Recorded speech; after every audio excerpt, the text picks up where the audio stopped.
মালদহের কালিয়াচকে পাপড় বিক্রেতার খুনের ঘটনায় আজও থমথমে এলাকা। ঘটনায় আতঙ্কিত স্থানীয় সাধারণ মানুষ।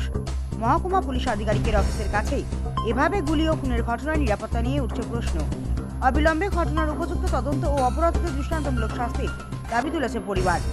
উল্লেখ্য, গতকাল রাতে কালিয়াচকের জালালপুর গ্রাম পঞ্চায়েতের নিচের কাদি গ্রামের জাতীয় সড়কের ধারে আজাহার মমিন নামে এক পাপড় বিক্রেতাকে গুলি করে খুন করে দুষ্কৃতীরা।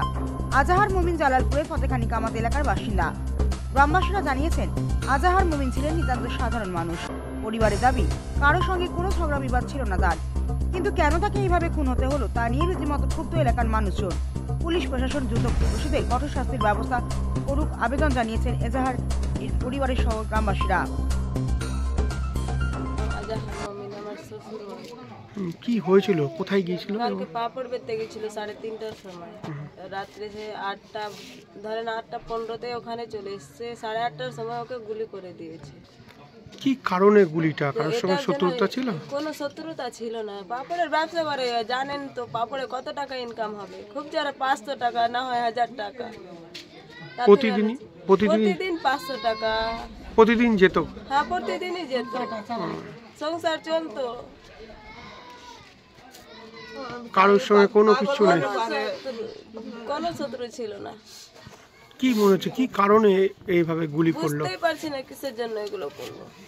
চিন্তার জন্য করলো না কিসের জন্য করলো আল্লাহ জানছে, আর আমার শ্বশুর জানছে। এই ঘটনাটা ঘটিয়েছে যারা এরকম করেছে তাদের ফাঁসি চাই, আমরা শাস্তি চাই। বলতে পারছি না কি জন্য হইলো। আমার স্বামী পাগল মনে করে, আমার স্বামী পাগল, মাকে আর মতন স্বামী আর নাই। পাপড় বিক্রি করতেছিল, বাড়ি আসলো 9:30 8:30 দিকে আসলো।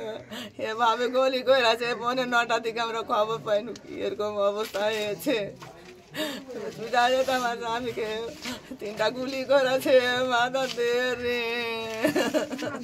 এই ঘটনা কি জন্য হলো? কারোর সঙ্গে গুলি করে দিয়েছে নিচের তালিতে, এবং সঙ্গে সঙ্গে খবর নিয়ে এবং ছুটে আসি স্পটে। খবর পাই যে মারা গেল একজন সাধারণ গরিব পাপড় বিক্রেতা। আপনারাও দেখবেন এখনও মাটির ঘরে বসবাস করে, একটাই ছেলে।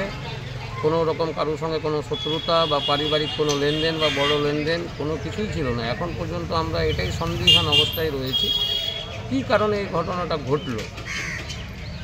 এটাও আশ্চর্যজনক বিষয় যে জায়গায় হয়েছে সেখান থেকে এসডিপিও অফিস আমাদের যে রয়েছে সেটা ঢিলছোড়া দূরত্ব।